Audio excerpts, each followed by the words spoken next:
Do I feel lucky? Well, do you, punk? Good morning, Vietnam! I love the smell of napalm in the morning. You're gonna need a bigger boat. I feel the need for speed. I wish I knew how to quit you. Love means never having to say you're sorry. You do. You'll shoot your eye out, kid. What's up, film fans? You are listening to a new episode 227 of the Cine-Men Movie Podcast. I'm one of your hosts, Juan. I am joined by the cast, the crew, the Starfleet. Craig? What up? Zach? Con. Quinto? Zach Quinto? Yeah, there you go. How's everybody doing? You got a good weekend? Planned ahead, Pretty Craig? good weekend. It was a chill weekend. Chill weekend. Went and saw Ninja Turtles. Yeah, we'll get into recent watches. Turtles was good. Zach, you also went and saw something else later. We'll get into that. Man, this is already the second episode of August, and then we look up and there's only just 3 more left. Yeah, 3 more left. We're into September. You two got kids about to start going back to school this week or next week. YouTube Kids? I don't have it. YouTube I just have regular Kids. YouTube. I just have regular YouTube. Yeah, mine starts tomorrow. Kids. Yeah, kids The started kids. school. Mine started last week. Really, that early? Yeah, July 31st or August 1st. One of those two. Yeah. Wow. They can't fucking wait to get them back into school, huh? It seems like every year it gets earlier and earlier. I swear it does. Next year will be June 2nd. June 2nd. They get a month off. The best part about it is college football is right around the corner.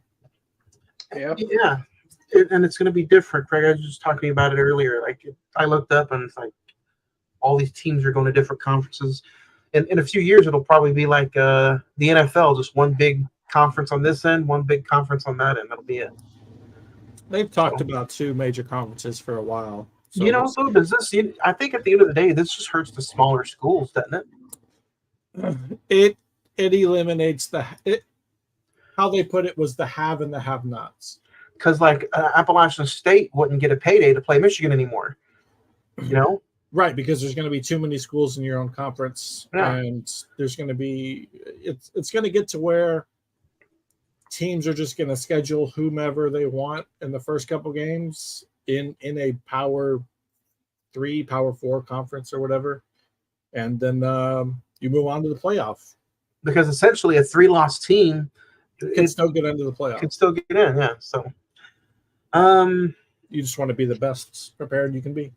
man, I look back last week. I almost want to say I forgot about what we talked about last week. But last week we talked about I don't know. What did we talk about last week? Oh, Battle Royale. Battle Royale. it wasn't that bad of a movie. No, it's just you've already moved on. Damn.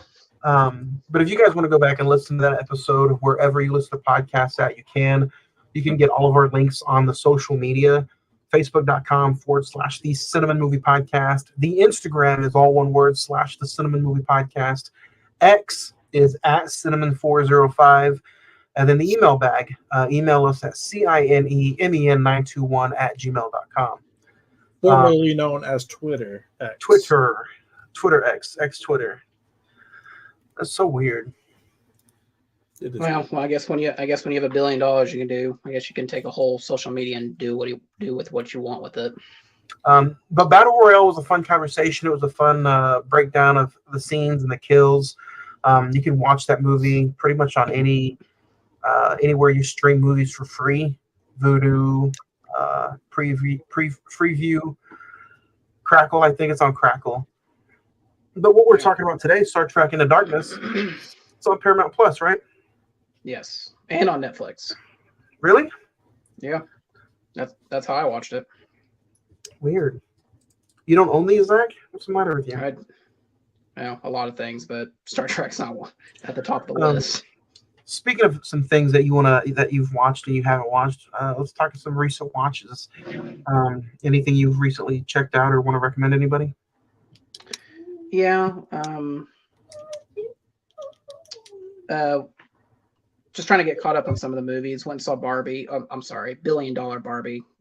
Give it the respect it deserves. Insidious: The Red Door. Talk to Me. While you guys went and saw. Yeah, I thought it was a very unique horror film, and it's already been greenlit for a sequel. So, and we'll probably get that probably sometime next year. While you guys went and saw Teenage Mutant Ninja Turtles, I was on the opposite side of the theater watching The Meg, to The Trench, and arguably the worst movie of the year by far. So bad. And I could have told you that. Well, listen, I rewatched that first one, and it's still a fun B creature feature type film. This one is not. I saw it for free, and I want my money back. But it's got Jason Statham in it. It's a shark popcorn movie. What else could you expect? Well, the whole concept of him fighting a shark, that's like 15 minutes of the 2-hour movie. At least with the first one, it's like a lot more than that. And then next week's episode, Knock at the Cabin, and went and saw Oppenheimer again, 70mm, and woo, genius Christopher Nolan. Just say it right there. Let me ask you, this is the second time you watched it. Did it feel like a 3-hour movie the second time? In parts, a little bit. I'll admit to it. It made a lot more sense the second time around. I think with a lot of his movies, it just that's just the rule of Nolan movies. I actually enjoyed the trial scenes a lot more this time around. Now that I kind of figured out what was going on and who was who and everything. So yeah, definitely. If you haven't got a chance to see it, go check out that. Barbie was real fun. It's shocking. 13 days into its release, it's already $1 billion film. So I'm gonna beat you off. Nobody beaches me off. That too. What about you, Fred? So next week's view of Knock at the Cabin, was that your first time view? No, I saw it in the theater, so it was my second time.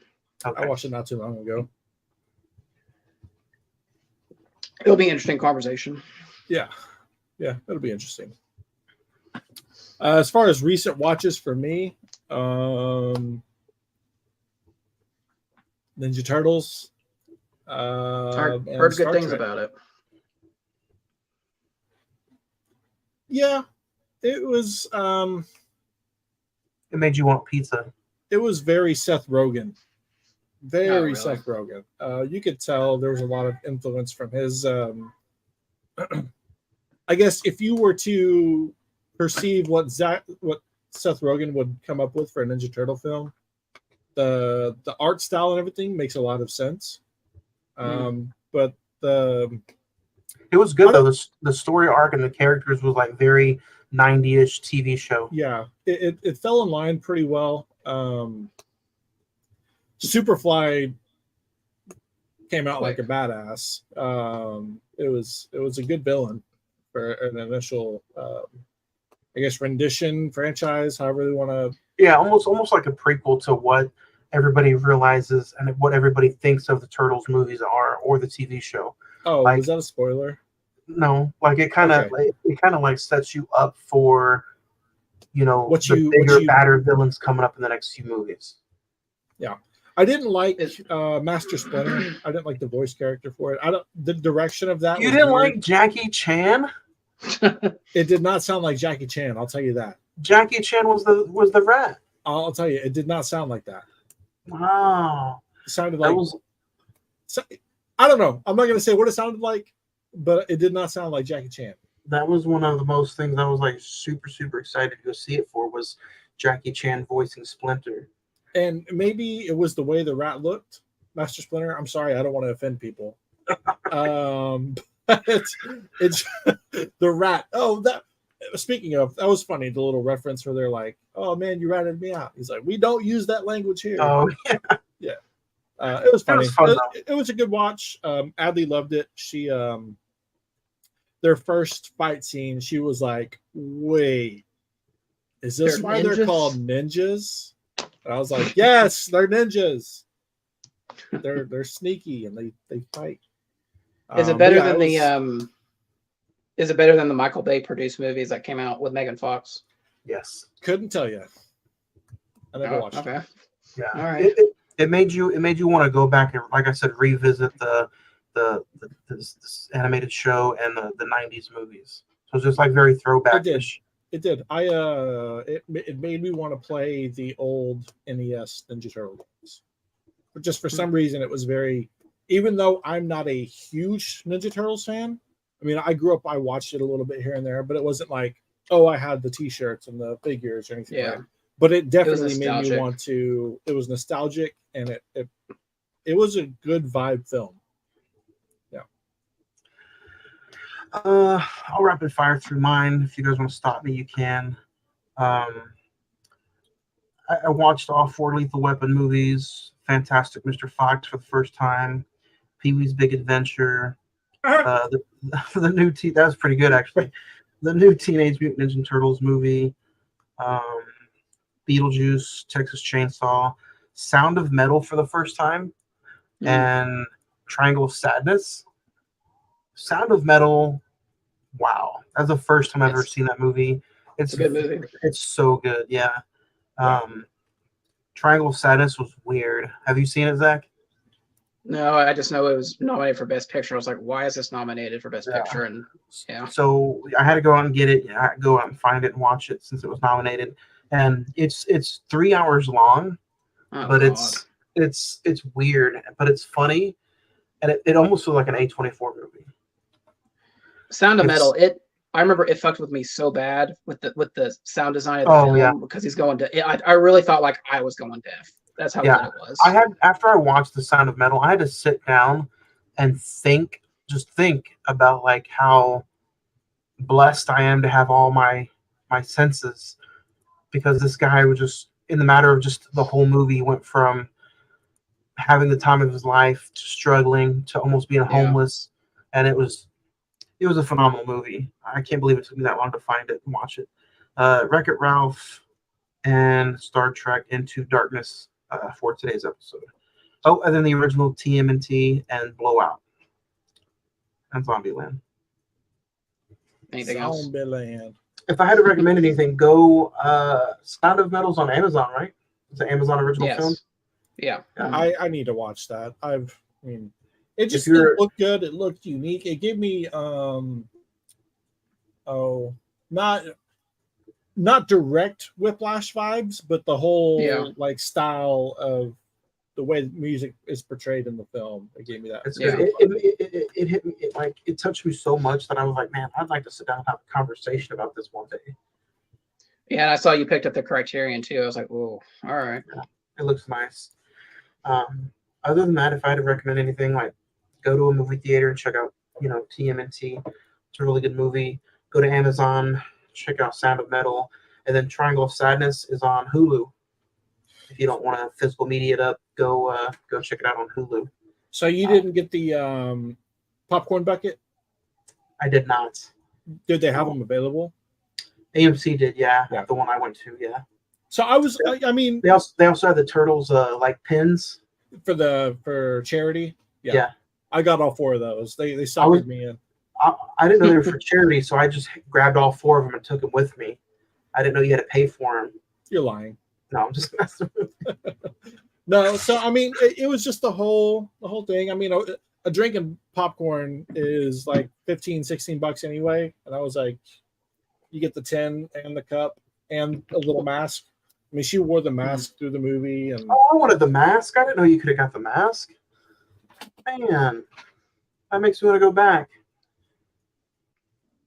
But if you had to recommend anything, those are the 3 movies I would recommend. Zach, what would you recommend? Would you just recommend people go to the movies and check out Oppenheimer again? Yeah, go check out Oppenheimer. Go check out Barbie. Barbie go check out Talk to Me. Yeah. It was so, like, I was talking about it with a coworker the other day, and it makes fun of, like, women's rights, but also has a good moral message to it. It was a really good balance of the two. I was upset there was only like 4 people in the Talk to Me theater. Yeah, I had a packed theater. Did you really? Yeah. Did you go at an evening? No, it was like at 2:00 in the afternoon. Yeah, that's the biggest A24 opening since Raphael, bro. You should keep that on for the whole episode. No. Yeah, Was the popcorn bucket? Was it? It was metal, wasn't it? Yeah, I brought it as well. Those metal had a little NYC Pothole Yeah, hold on. Oh, nice. cover. My room is messy, but I will. Little New I will York do City. I'll get it fixed, and I'll show y'all here in a second. While Craig does that, guys, it is time for the top 5.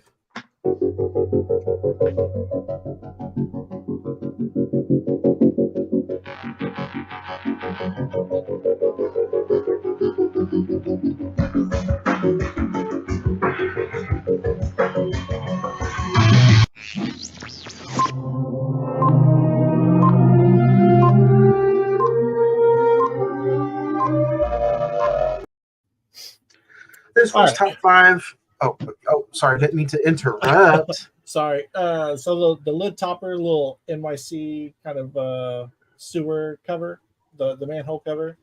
That's the lid. Then the outside got the little graffiti. That's nice. TMNT. That's a nicer popcorn bucket than the Mission Impossible bucket I got. And I didn't even go see Mission Impossible. And then they're in the inside. Nice. Which I told Mallory, I was like, I wish this would have been on the outside because I like seeing the turtles. But then she was like, well, they're in the sewers. It's in the sewer, so it made sense. It's a very good design. As soon as I saw it, I was like, I gotta get it. Daddy, I did not like this shit. Umbrella inside. She said she didn't like this shit. No, she didn't like the show. Say hi. Hi, everybody. Daddy. Hi, Adley. Okay, go in there. Why is he just speaking? Why are you just sitting there, Zach? Go in there, shut the door. No. The screen's frozen. Zach's frozen. She was like, "Why are you just sitting there?" Is he? Creepy. Is he frozen? He's got to be frozen. Oh, but yeah, no, the and the drink. It came with a little cup and a little Ninja Turtle topper. So, could have got all 4, but. Did you go see Oppenheimer yet? I did not. Daddy, look at the door. While Zach's having some technical difficulties, I'll explain the top 5. We almost weren't going to do a top 5 this week, but I was sitting there thinking about the lore of the Star Trek animated or Star Trek TV show, and I think it only had like 3 or 4 seasons, and then it got just blasted. Yeah. Into popularity with the original motion picture in the 70s. So it was like, it'd be pretty fun to name our top 5 favorite TV shows that deserve a movie spinoff. Right. So while we wait for Zach to pop back in, you want to go ahead and start off with your number 5? Yeah, I can start off with my number 5. My number 5 is going to be Friends. Just because of the way the whole series ended, like leading up to the final episode, you knew they were all going their separate ways, and things weren't going to be the same again, and you knew that was the end. But for some way, it still led off into a Joey spinoff. And I'm like, man, all that time, effort, money, why not just make like and they ended up doing a reunion show, but it's not the same. It was one of those, them sitting around a coffee table having a conversation. Like, why not, instead of doing the Joey spinoff, just do a movie, put them up on the big screen. I mean, for goodness sake, they did that with Sex and the City 1 and 2. Yeah. And Jennifer Aniston at that time, when the whole thing was over, she was already so popular with movies. Courtney Cox, like, I don't know. I think that would have been like a really funny movie if they did one final movie of just the entire cast of Friends. I don't know, but that's my number 5. Craig, what about you? My number 5 is going to be, it's a mixture of cartoons and everything for me. I mean, I don't really watch a lot of live series TV, but the regular show, Cartoon Network. I just think it was a very unique, kind of witty comedy between 2 best friends that are always getting into trouble. A lot of memorable characters on the show. And I just think, having one kind of giant adventure with those 2 would have been Would have been pretty funny. Regular show, huh? Called The Regular Show. Are you looking it up? No. Oh, So Zach's internet went out, so we'll just keep on going until he decides to come back. just got to keep on keeping on, man. Keep on keeping on. My number 4 is going to be Sons of Anarchy. It was only like 6 seasons, and like I can imagine it being a pretty kick-ass movie, especially nowadays with the way FX and they do their FX and Hulu original movies. Like, I don't know if you've ever seen Sons of Anarchy, but it was real simple, solid. It felt like a long movie, but the ending kind of just left you a little open.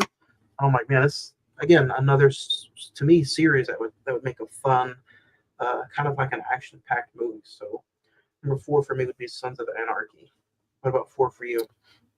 Number 4 for me is going to be, I know, kind of like your friend's description. They did a little spinoff, Boy Meets World.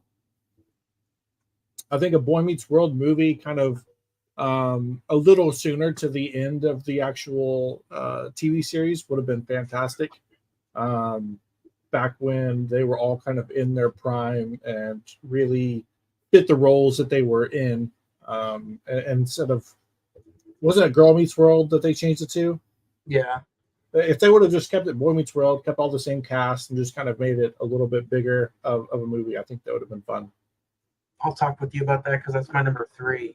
Number 3 is Boy Meets World, and I think especially right when it ended, it was so popular, and Disney Channel original movies had just started coming out around that time. Like, if you don't want to put it up on the big screen, like make it a Disney Channel original movie. I think it ended with the hint of Topanga might be pregnant.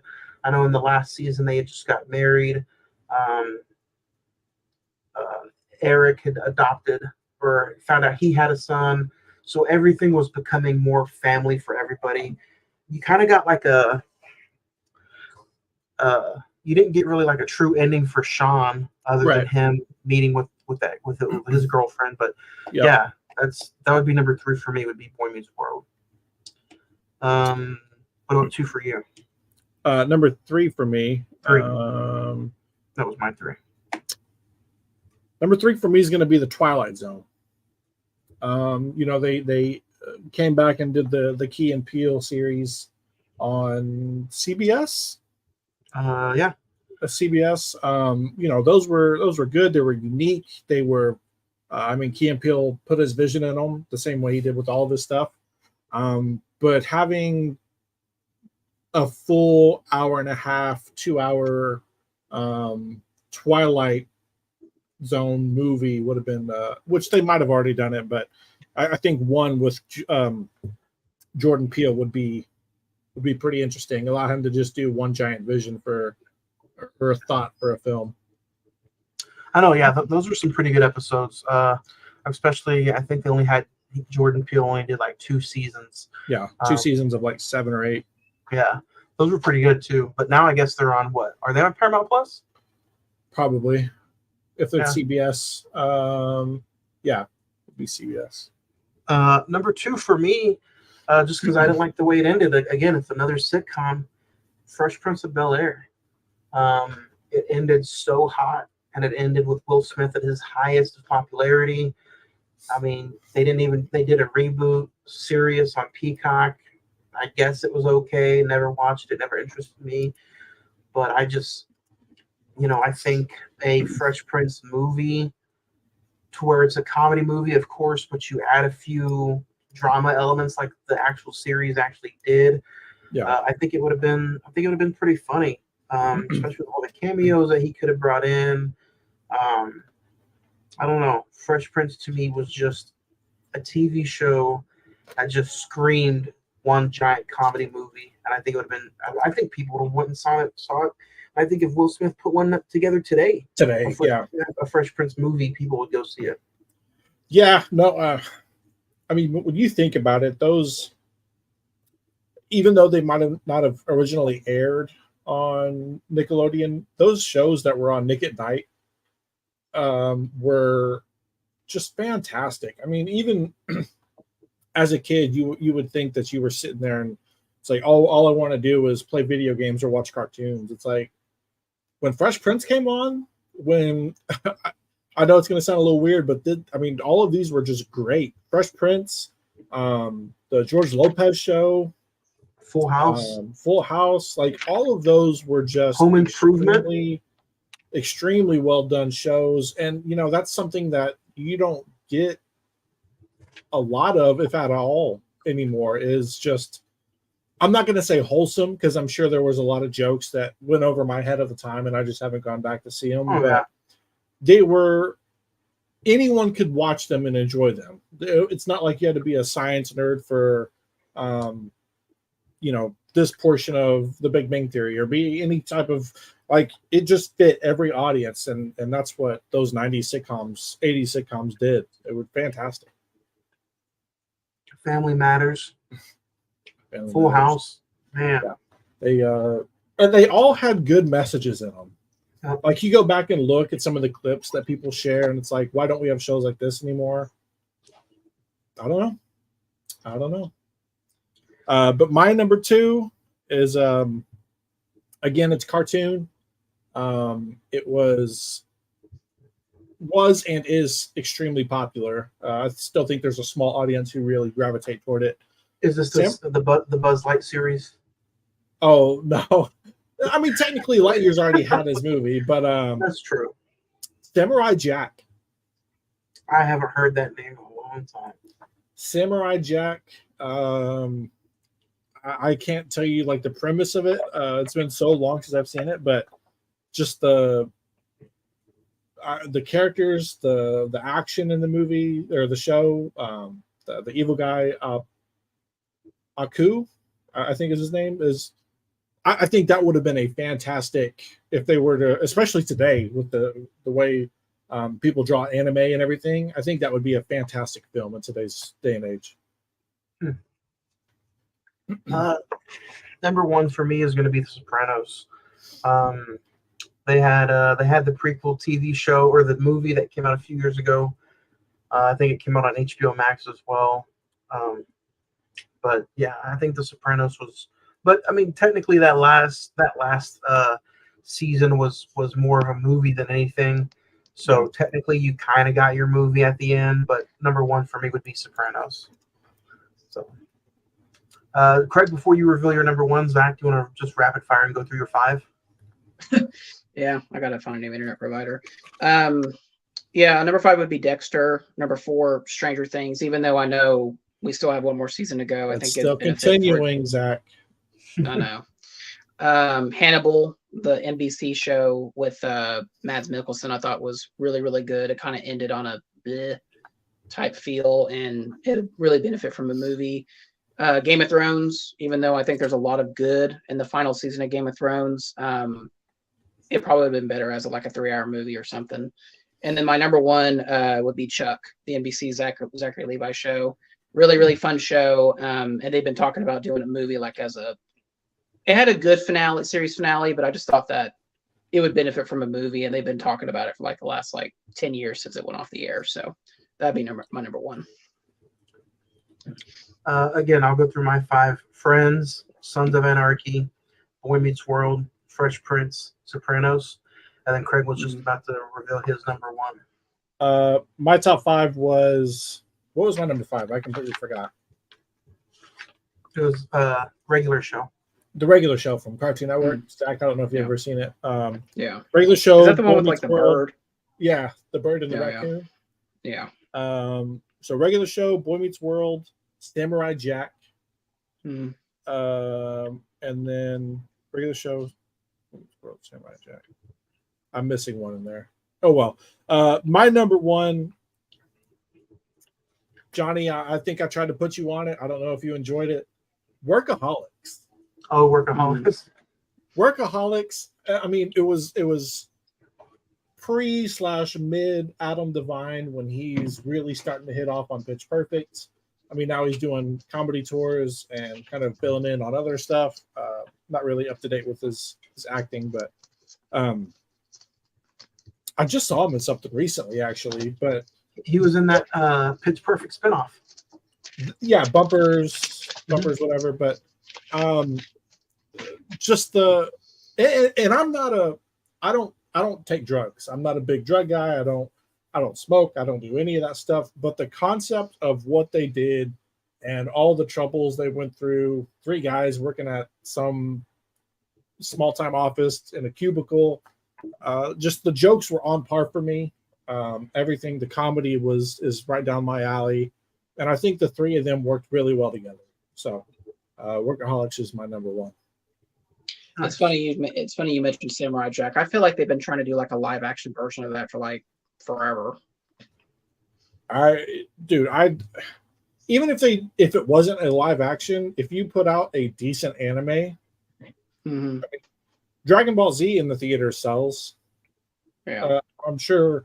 I mean, I don't know how big of an audience there still would be for it, but I know the people that really enjoy it, really enjoy it. Yeah. Getting into today's episode, if you guys want to name your top 5 TV shows that deserve a movie send-off, email us and let us know. We'll get back into the email bag next week. Next week's top 5, I'll go ahead and announce it today. Next week's top 5, we are talking our top 5 movies starring a WWE guy. Seth Rollins? Any of them, doesn't matter. It could be the Condemned, it could be the Marine, it could be all 30 of the Rock's movies. It doesn't matter. Name your top 5 movies that have a WWE guy in them. So, what was the one where it could be the Chaperone with Triple H. No, not the Chaperone. The one with John Cena where he's a dad and all the kids are going around doing stuff and he shows up.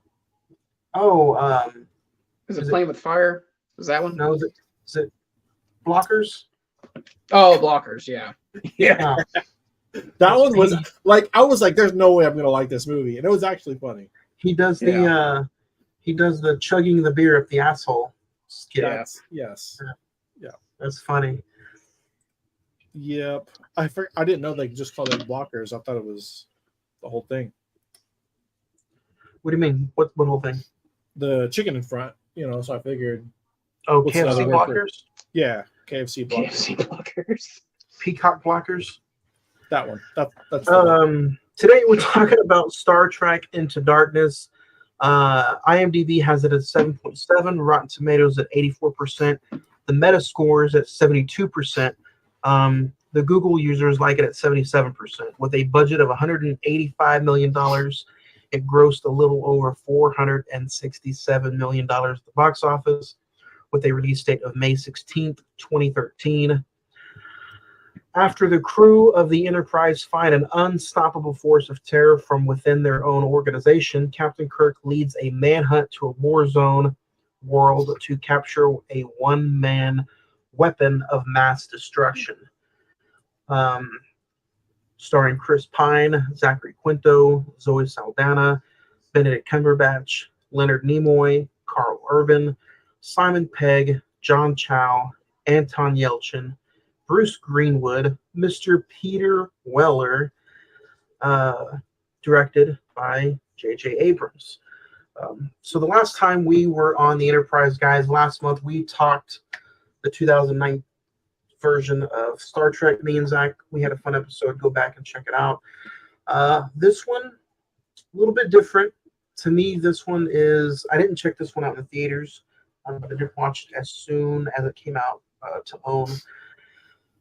First time, to me, this was kind of the weaker of the first two. The first time I watched it, but after today, I was a bit surprised and I enjoyed it just as much as the first one. Zach, what about you? Yeah, I did see this in the theater. It's kind of the same thing with me. Seeing these Star Trek movies, I know I went and saw them, but just my memories of them are a little blurry. I do know that this was like, and people that listen to us in Oklahoma, this was the last movie I saw at the war, and then the next week was the massive tornado that ripped through Moore and hit the elementary school and everything.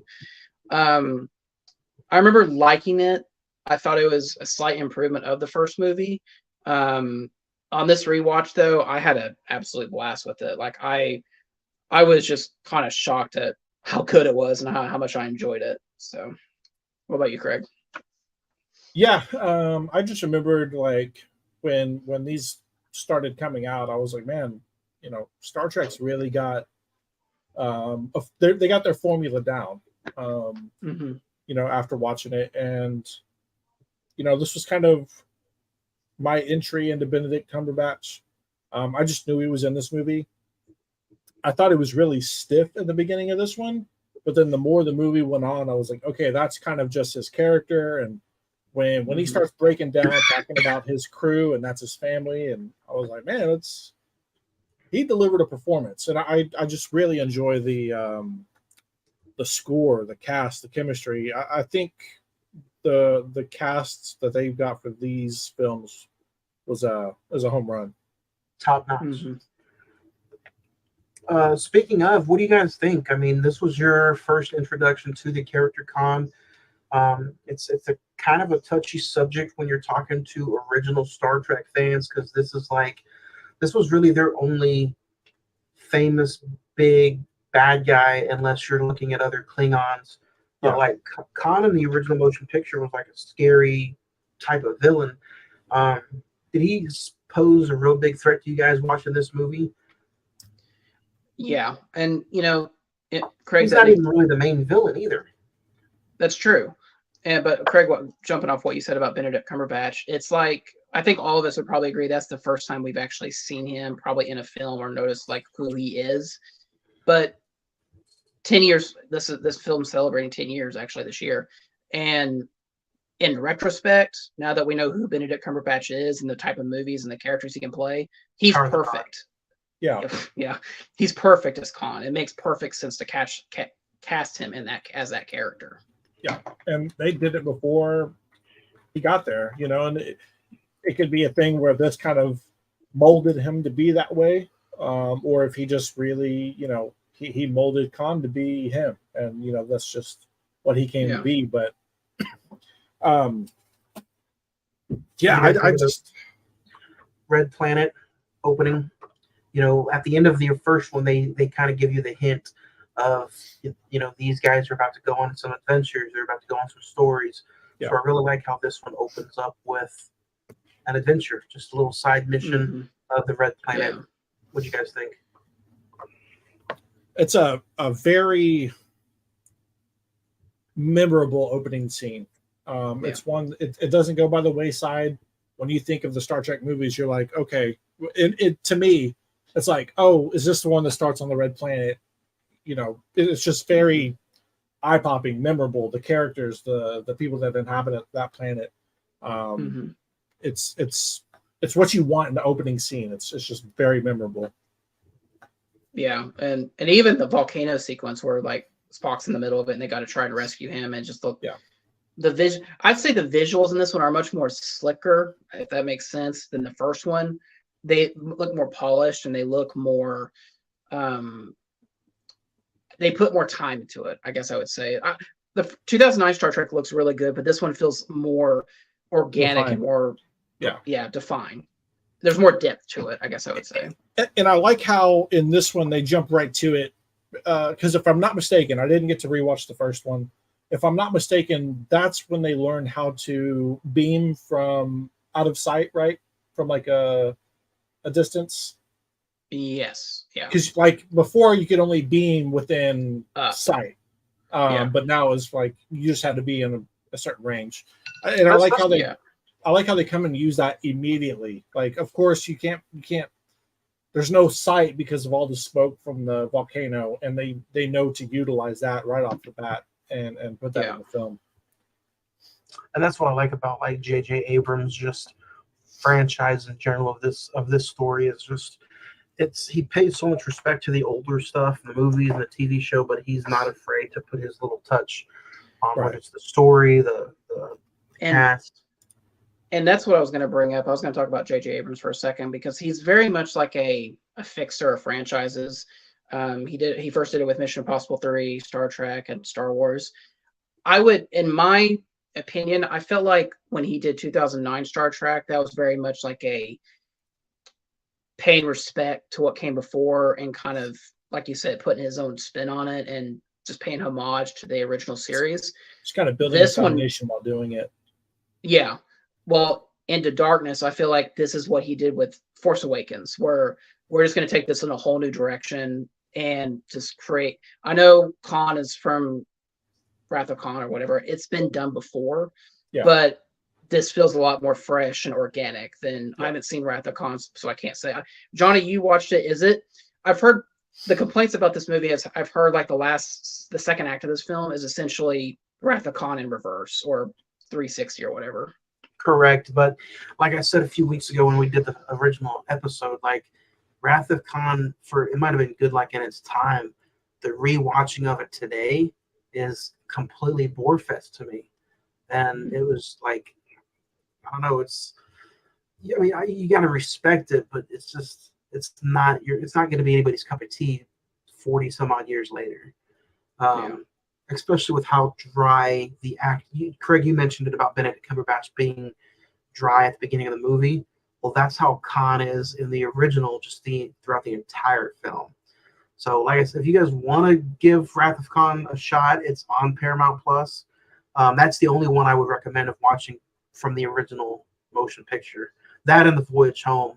The Voyage Home is actually kind of funny because it shows Spock and Kirk on today's Earth or 1985's Earth. So there's a scene where like Spock and Kirk are on the bus, and there's like a dude with a boom box listening to music, and Spock's like, "What the hell is he listening to?" It's funny shit. But, Is Khan threatening and Wrath of Khan is compared to Benedict Cumberbatch in this one? He's dry, but he's take no names kind of guy. So he just like this one, he starts off with doing some damage. And I was going to ask you guys the Khan intro in this.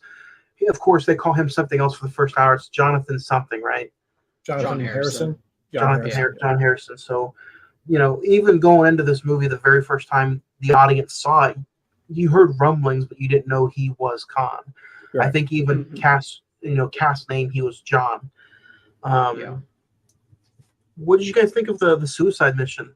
How Khan is like, I can help your daughter, and the guy lets him help his daughter, then he goes and does like a suicide mission for Khan. It's pretty dark stuff, right? Yeah, I mean, I think they're just trying to set the balance, not set the balance, but set the idea that this guy is a rogue agent, I guess at this point, is what you would call him. He's not really, it doesn't matter what he has to do. He takes people's weaknesses and uses it against them to get what he wants to be done. And I like how they were able to have him kind of steps ahead of everything. Everything was already kind of planned out. And I thought this movie was going to kind of drag just a little bit because I think it's like 15 minutes longer than the first one.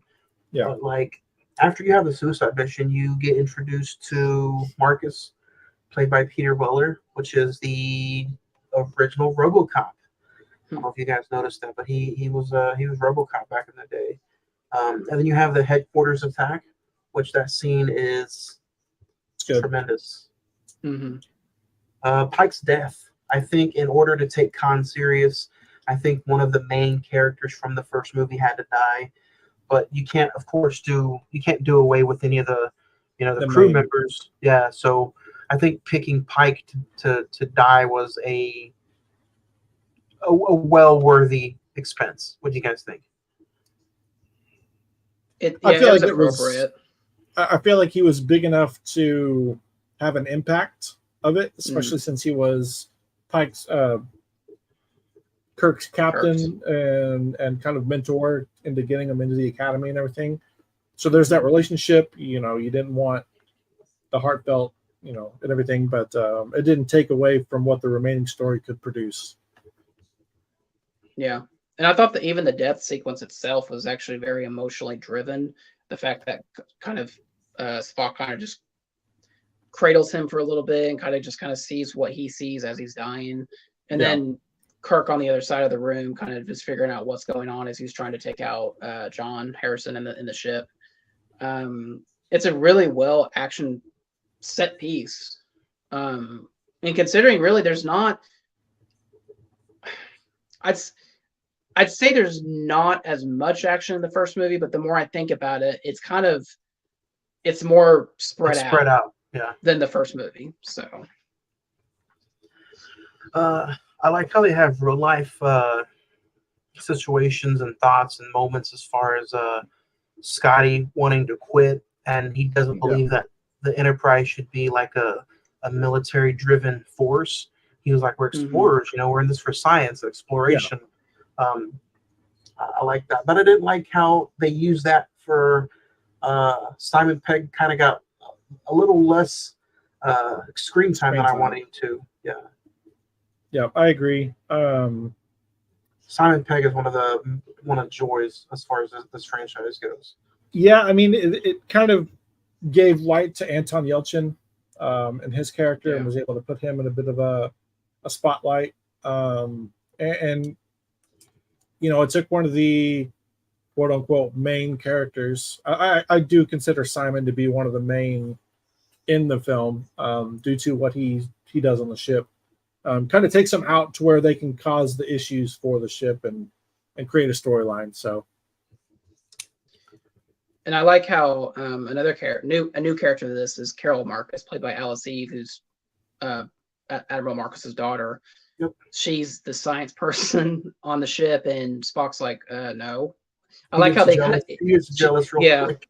She's kind of like a wedge between Kirk and Spock, and it's like, no, that's my job. Like, why would you bring her on the ship?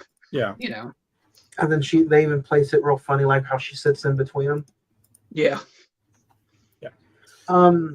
We talked about this in the first movie, but now that Craig's here, let's talk a little bit more about it as far as, again, new movie, same characters. Zach, did you have any feelings on Zachary Quinto as Spock, or did you just end up liking him even more? Again, that's, original Trekkies, they have a problem with Zachary Quinto. Yeah, I actually think that Chris Pine's performance in this one is stronger than the first one. Oh, yeah. Especially when they actually bring Khan aboard the Enterprise, and he kind of confronts him and says, look, the only reason you're not dead is because of me. Now shut your mouth. I think that was just a really good casting on Chris Pine's part, but it's also the performance of Benedict Cumberbatch. So it's like a good yin and yang to the two. Zachary Quinto was still, I think everyone's performance is like upgraded in this film, to be honest, because maybe it's Benedict Cumberbatch, maybe it's the subject material, maybe it's JJ Abrams' direction, whatever it is, it just feels more, I don't know if the word is Trekkie, I guess is the right word I'm trying to use, but it feels more organic than it did in the first film. Everyone, I think in the first film, everyone's just trying to figure out who their character is and not really rely cross any boundaries. Cross any boundaries and rely on what came before. So what about you, Craig? Not being a old-fashioned Star Trek fan, Leonard Nimoy probably doesn't really mean much. What'd you think of Spock and Captain Kirk in this movie? Are they some of your favorite characters? Do you enjoy watching them in this one? Yeah, I think Chris Pine was an excellent choice for Kirk. I liked Sulu.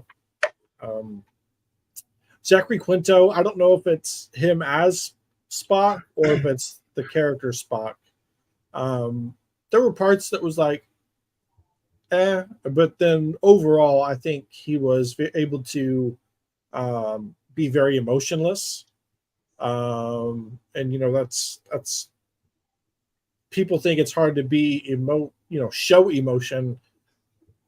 Try being emotionless. You can't show anything. The slightest eyebrow raise for a character like that is something that audiences are going to say, okay, he's hiding something, because they're not expecting you to show any emotion. So you have to really control it. You have to really make sure that you're not doing anything out of the ordinary for that character. So I think in that aspect, I think he did a very good job.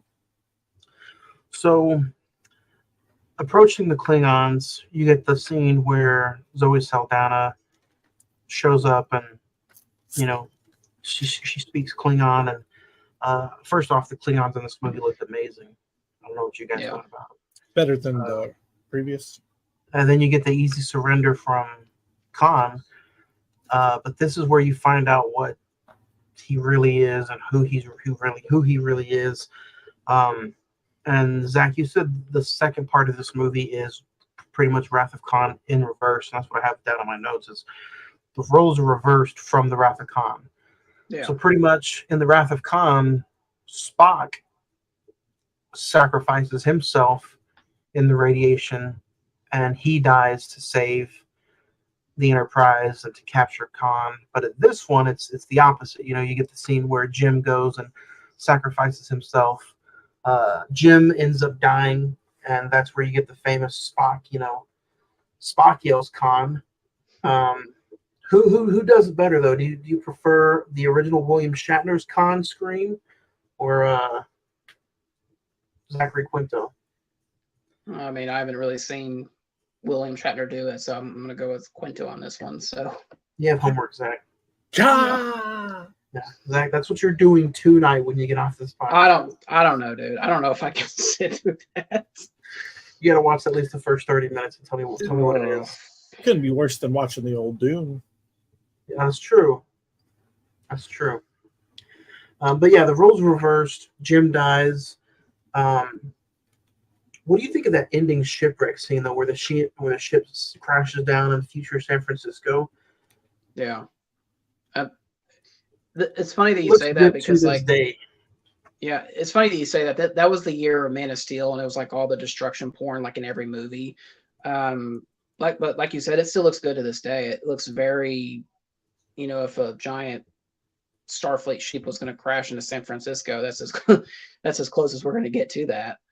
There's some movies that come out today where the CGI doesn't even look that good. Marvel. Yeah, the Meg. But anyway.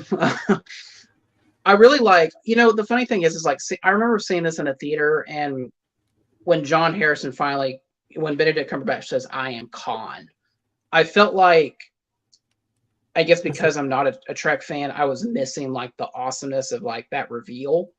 But like, that's the key line of the whole movie. Yeah, but it doesn't really matter because like Benedict Cumberbatch's performance is so strong that I was just like, okay, so this is an adversary that you don't want to mess with at this point. Yeah.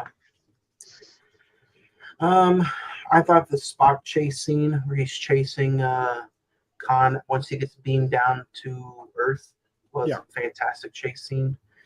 And then you get the really ending good fight sequence. Yeah, the ending fight between Khan and Spock. I kind of thought in retrospect that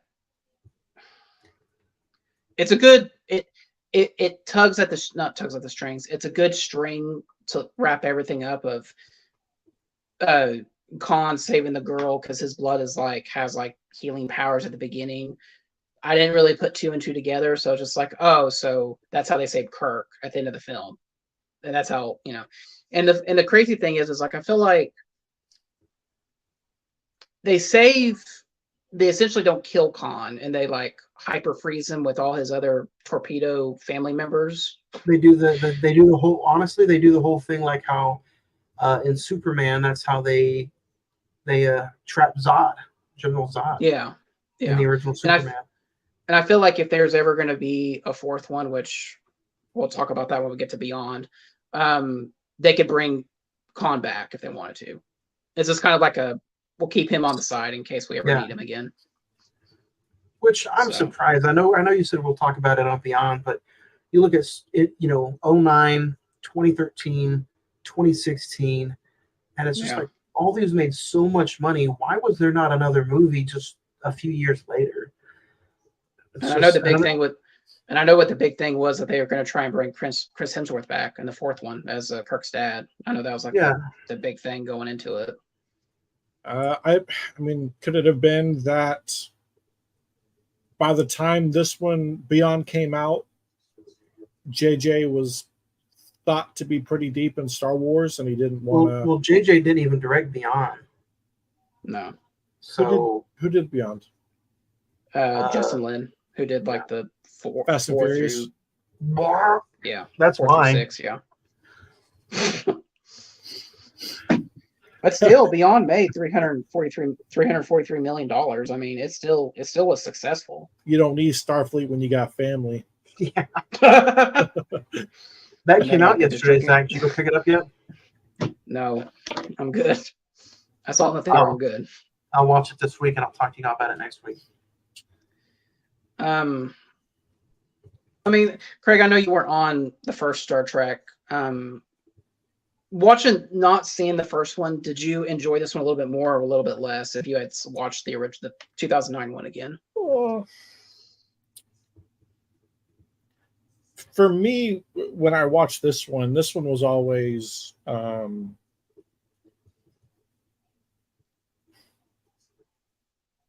was good, but this one was like kind of it raised the bar a little bit. It just watched better. Now, like I said, I haven't watched '09 in quite some time, but You should go back and watch it tonight. Into Darkness was the one that I always gravitated to when I was like, Star Trek is good. When somebody was like, "Oh, I've never seen Star Trek, I don't want to watch Star Trek," I was like, Into Darkness was good. So, and you can watch Into Darkness and not even have to worry about watching the first one. Yeah, that's true. Yeah, I mean, essentially, you may not have some backdrop or backstory on some characters, but you can still watch it. So did you guys like the ending about Khan didn't really have a fate at the end? They kind of just hyper froze him, saving for later, or did you want a true ending? You got a good ending no matter what. But I mean, it was a good ending. I just wanted him to get the beat the hell out of him by Spock, which I mean, it does happen, but I mean, God, it's just that deserved a good death by the end of it, essentially. And then you got oh, go ahead. I was gonna say, you kind of said it earlier, Zach. It might have been Johnny. Khan's not really the main villain in this film, right? So the fact that they don't kill Khan would insinuate that they had plans to move on with him in the future, and they just never got to that point. So you still got the main villain killed. Marcus died, yeah. But at the same time, you got a nice bow ending for Khan, but that bow could also be unwrapped in the future if they needed it to. Yeah. It's like we put him to bed, he's done, but he could still come back because he's not dead, because he wasn't the main villain. Do you think that what do you guys think about some future? What is it? Future booking, as you guys say. Talk about things that fantasy booking. What would you have thought if they had killed Kirk, but they don't resurrect him until the beginning of the next movie?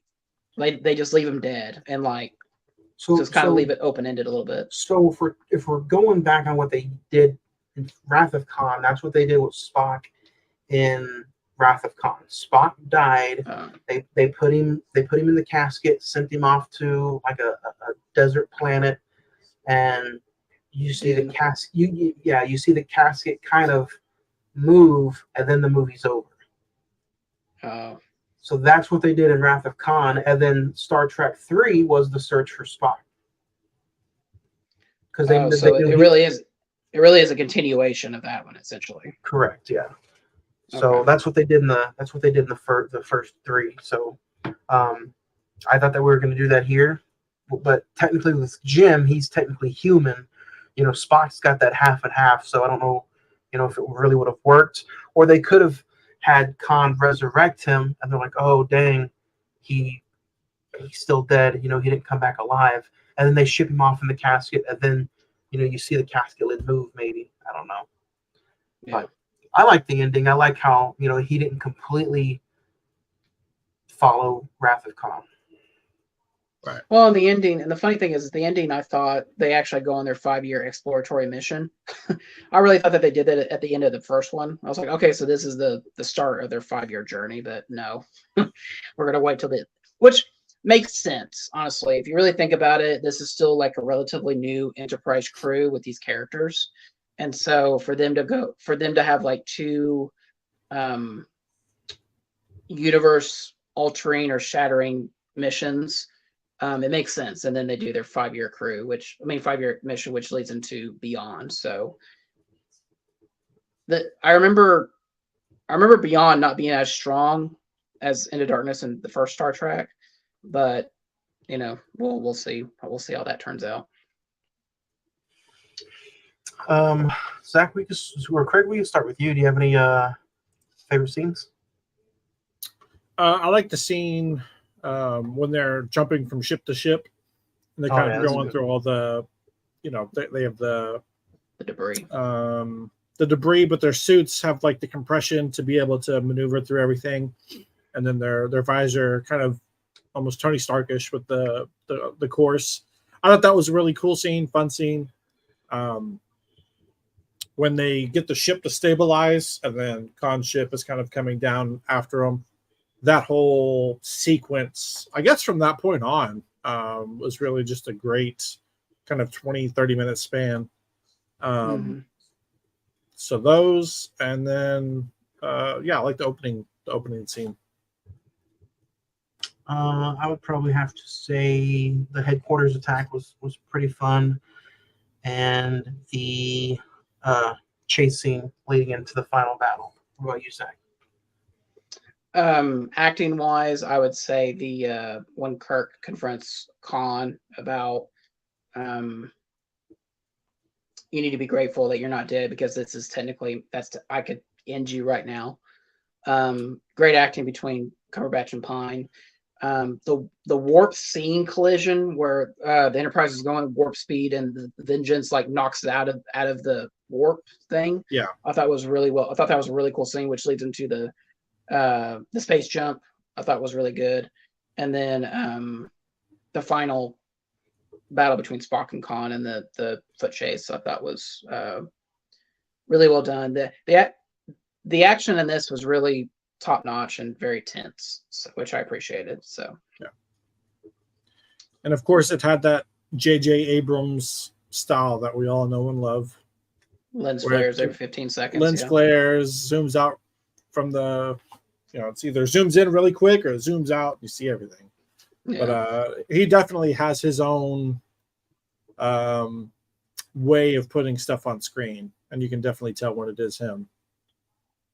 Well, and the funny thing is just now thinking about it, I think Force Awakens feels JJ Abrams, but it doesn't feel Star Trek, if that makes sense. Like the aesthetics of the two, they're very different in filmmaking styles.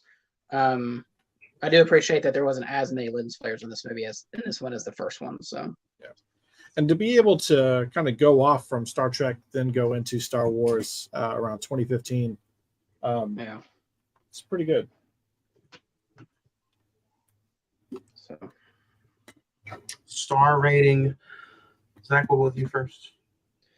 Man, I'm gonna be honest with you guys. When this ended, I was like, that was awesome. Like going on. Stating up front, I'm not a Trek fan. I acknowledge its place in pop culture history, but I just had a blast with the action, the story, Cumberbatch, all the performances, but especially Cumberbatch. It was just a really, if this was going to be the end of Star Trek and they're not going to make any more, I'd be like, yeah, that's good. We've done it. They go off and do their mission. That's it. I'm good. I'm going to give it a 9. That's just how I felt at the end of the film. I was like, yeah, that was well worth the 2 hours and 15 minutes or whatever. So, same here. I'll give it a 9. It's one of those movies that's just like flies by. The action scenes are fun. Everything was just top notch, and I really enjoyed it. 9 for me. Yeah, I'm right there with you guys. It was a blast watching this. The more and more I watched it, the more I was like, man, there's a reason I have these in my Blu-ray collection. They were fun to watch. The cast was amazing. The chemistry was amazing. The Star Trek scores, the song, everything felt big about this movie, and it wasn't done in a cheesy way. It wasn't done over the top. It was. To me, in my opinion, a very updated version of Star Trek. Because, let's be honest, Star Trek going back to the TV show back in the 70s, 60s? 60s, yeah. It's pretty vanilla. I mean, it's a 60s TV show. There's not much action, not much of anything you could do CGI wise, because obviously there wasn't. Everything was practical. But I felt like this was a very updated version of that, and I think JJ Abrams really captured Star Trek in a good light.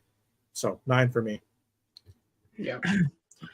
Nice. We'll get back to emails next week, guys. Let us know your star rating of this movie. Let us know your top 5 TV shows that deserve a movie send-off. And then next week, we're talking about our top 5 movies starring a WWE guy. So go through, check out some of those movies. Let us know your top 5.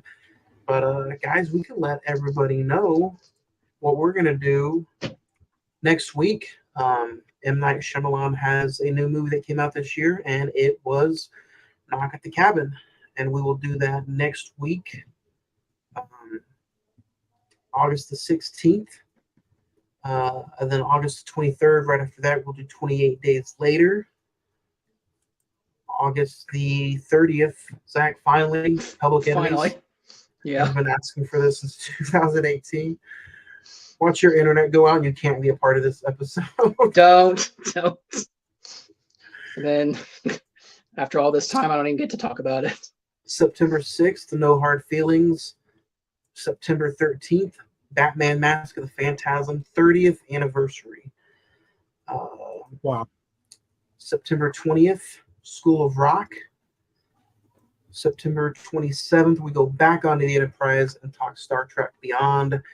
And then October the 4th, Texas Chainsaw Massacre 2003. Another 10-year-old movie this year. Oh, that is 10 years old this year. Wow. Yeah. You said 2003? Yeah, 20 20 years years old. I'm old. sorry. Can't do Oh math. my apparently. God. 20 years old. That's worse, Craig. And School of Rock is 20 years old this year, so hitting some anniversaries this year. So we got some fun episodes, but next week, Knock at the Cabin. Is this going to be a first-time watch for you, Craig? Knock at the Cabin? No, I watched it, like I said, not too long ago. Zach, you got to check this out in the theater, so should be a fun conversation next week. Knock at the Cabin. Anything else that you guys want to talk about before you put the final nail in the coffin for Into Darkness? I think I'm gonna go try it. I'm gonna try and go see The Last Voyage of the Demeter this week, so I'll talk about it next week. So Nice, that comes in, and he's also going to check out Wrath of Khan. So yeah, we'll see. Get your opinion on that We'll see. next week. Other than that, guys, thanks for joining us. New episode next week. Knock at the Cabin next Wednesday, August 16th. New episode right here on the Cine-Men Movie Podcast. Later.